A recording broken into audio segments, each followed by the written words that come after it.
In February 1959, 9 Soviet hikers died in the Ural Mountains. Their tent was found cut open from the inside.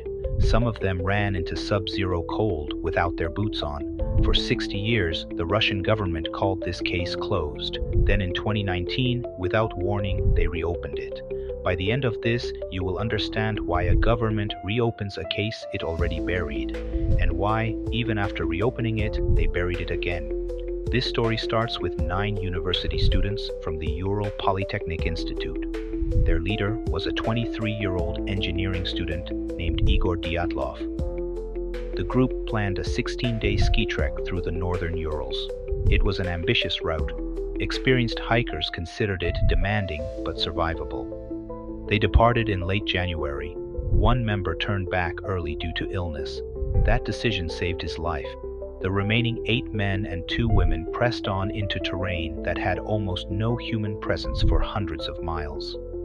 This was the height of the Cold War. Closed military zones sat within a few hundred kilometers of their route. Nobody thought much of that detail at the time. They were supposed to send a telegram once they reached the next village. The telegram never came.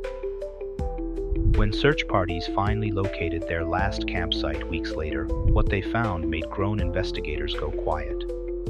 The tent had been cut open from the inside. Not the entrance flap. The actual fabric wall.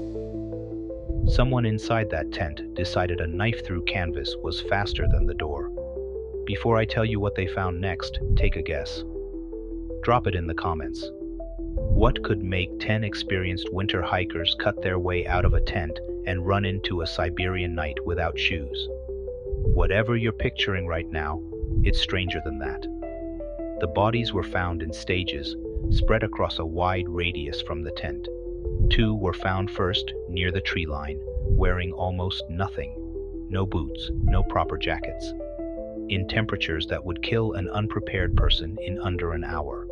3 more were found between the tree and the tent, as if they had tried to make it back and failed. The remaining 4 were the hardest to find. They were located months later, buried under snow in a ravine. And these 4 had injuries that did not match a fall or an animal attack. 1 had a fractured skull. 2 had crushed chests with force investigators compared to a car crash. And yet there was no external bruising to match those injuries. 1 woman was missing her tongue and eyes. The original 1959 investigation lasted only a few months. It closed with a single vague phrase in the official report. Death caused by, and I'm paraphrasing the language here, a compelling unknown natural force. That phrase became infamous. A Soviet government that documented everything, that tracked every citizen's movements, closed a case involving 10 dead students with 4 words that explained nothing. But here's where it gets strange. The files from that investigation were sealed.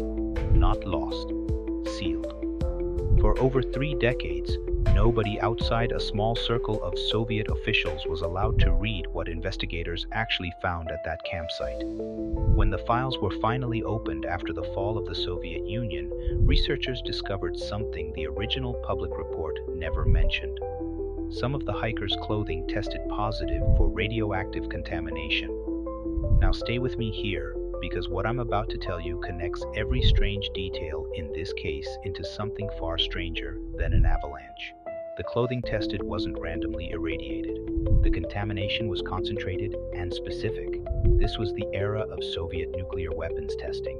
This was also a region close to closed military installations the Soviet government never officially acknowledged.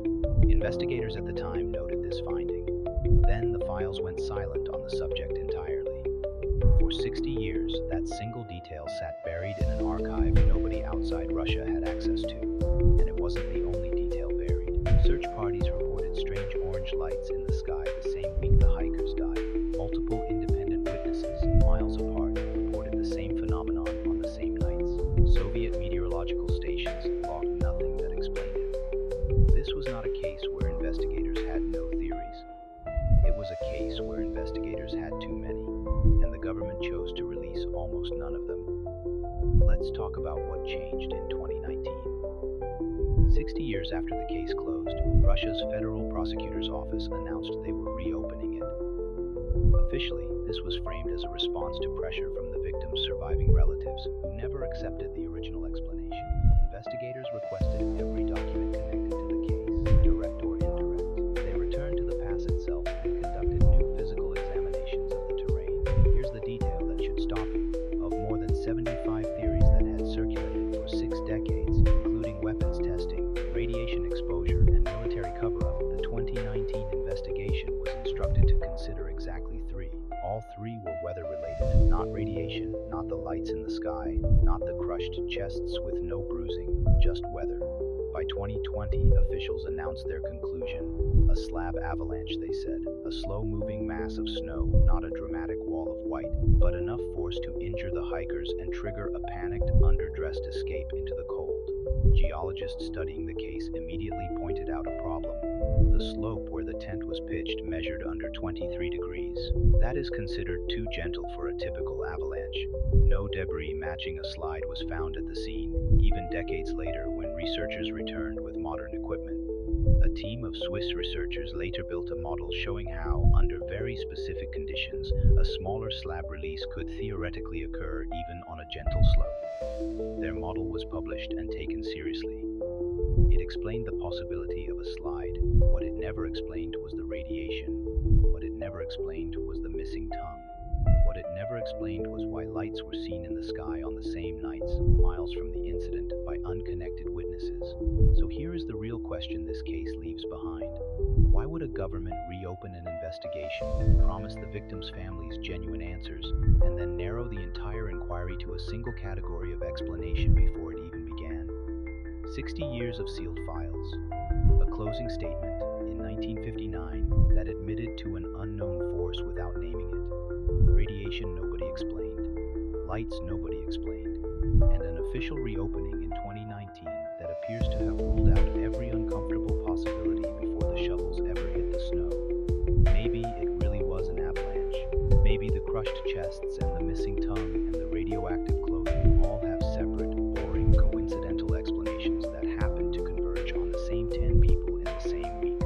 Or maybe there's a reason a government spent 60 years deciding what the public was allowed to know about 9 dead hikers in a mountain range that happened to sit near a closed military zone. The Dyatlov Foundation, run by researchers in the region, still receives new theories and new evidence submissions every year.